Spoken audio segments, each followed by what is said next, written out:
Welcome to our Maha Periyava களஞ்சியம் channel. இன்றைக்கி நம்ம மகாபெரிவா மகிமையில் டாக்டர் பட்டம் வாங்க உதவிய மகாபெரிவா என்பதை தெரிந்து கொள்ளலாம். ஒரு சமயம் மகான் ஸ்ரீமடத்தில் இருந்தபோது அவரை தரிசிக்க வந்த பக்தர் கூட்டத்தில் இளைஞன் ஒருவனும் இருந்தான். அவன் மனதில் ஏதோ ஒரு சந்தேகம் ஒளிந்திருப்பது அவனது முகத்திலேயே தெளிவாக தெரிந்தது. இருந்தாலும் தன் முறை வந்தபோது அவன் எதுவும் சொல்லாமல் மகானை நமஸ்காரம் செய்துவிட்டு எழுந்தான். அவன் வாட்டத்தை அறிந்தவர் போல், நீ இப்போ என்ன செஞ்சுருக்கே என்று வாத்சல்யத்துடன் கேட்டார் பெரியவா. சுவாமி, டாக்டர் பட்டம் வாங்குவதற்காக நம்ம பாரத தேசத்துக்கே தனிப்பெருமையான பரத சாஸ்திரம் பற்றி ஆராய்ச்சி கட்டுரை தயார் பண்ணி கொண்டிருக்கிறேன். சொன்னவன் கொஞ்சம் நிறுத்திவிட்டு, என்னோட ஆராய்ச்சியை முடிக்க இயலாதபடி சில சிக்கல்கள், அதை யாரிடம் கேட்பது என்று தெரியாமல் தான் உங்களிடம் வந்தேன் என்று தழுத்தழுத்தான். அப்படியா, என்ன சிக்கல் உனக்கு என்று அறிந்தும் அறியாதவராய் கேட்டார் பெரியவா. பரதக்கலை எப்போது எப்படி ஆரம்பித்தது, எப்படி வளர்ந்தது என்பதையெல்லாம் இலக்கியம், இசை, சிற்பங்கள், கல்வெட்டுகள் இப்படி ஏதாவது ஒரு வகையில் வரலாற்றின் அடிப்படையில் மேற்கோள் காட்ட வேண்டும்.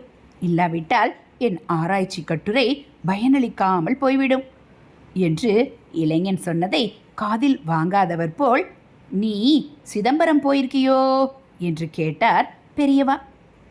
பல முறை போயிருக்கேன் பெரியவா என்று சொன்னான் இளைஞன். அங்கே நடராஜரை மட்டும் பார்த்திருக்கிறாயா, இல்லை சிவகாமி அன்னை சன்னதிக்கும் போயிருக்கிறாயா என்று கேட்டார் மகான். இளைஞன் நெளிந்தான். மன்னிக்கணும் பெரியவா, எப்போதும் ஏதாவது ஒரு அர்ஜென்ட் வேலை இருக்கும். அவசரமாக நடராஜரை மட்டும் கும்பிட்டு விட்டு வந்து விடுவேன் என்று சொன்னான்.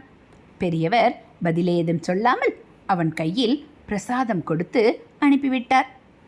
தான் சுவாமியை மட்டும் பார்த்துவிட்டு அம்பாளை கும்பிடாமல் வருவதாக சொன்னது பெரியவாளுக்கு பிடிக்கவில்லை போலிருக்கிறது. அதனால்தான் பரத சாஸ்திரம் குறித்த தன்னுடைய சந்தேகத்துக்கு பதில் எதுவும் சொல்லவில்லை என்று நினைத்து கொண்டு கொஞ்சம் வருத்தத்துடனே புறப்பட்டான் அந்த இளைஞன். மேலும் சில நாட்களாகியும் அவன் தேடலுக்கு எங்கும் விடை கிடைக்கவில்லை. அதனால் மறுபடியும் மகானிடமே வர நினைத்தான். அதற்கு முன் சிதம்பரம் சென்று சுவாமியையும் அம்பாளையும் தரிசித்துவிட்டு செல்லலாம் என்று தீர்மானித்து அங்கே சென்றான். நடராஜரை வணங்கிவிட்டு சிவகாமி அம்பாளின் சன்னதிக்கு சென்றபோது அவனுக்கு ஒரு விஷயம் பளிரிட்டது. அங்கிருந்த மண்டப சிற்ப வேலைப்பாடுகள் தான் எதை அவன் தேடிக்கொண்டிருந்தானோ அதற்கான சான்றுகள். அதுவும் பல நூற்றாண்டுகளுக்கு முற்பட்டவை. பல முறை இங்கே வந்தபோதும் இங்கு வந்து பார்க்காமல் எங்கெங்கோ முட்டாள்தனமாக தேடிக்கொண்டிருந்திருக்கிறேன். அதை உணர்த்தத்தான் பெரியவா சிவகாமி அம்பாளை தரிசித்திருக்கிறாயா என்று கேட்டிருக்கிறார். அப்போதும் புரிந்து கொள்ள தவறியிருக்கிறேன் என்று மனம் சிலிர்க்க உடல் நடுங்க அத்தனையையும் குறிப்பெடுத்து கொண்டான். மளமளவென்று ஆராய்ச்சி கட்டுரையை எழுதி முடித்து அனுப்பிவிட்டு காஞ்சிபுரம் வந்து மகானை பணிந்தான்.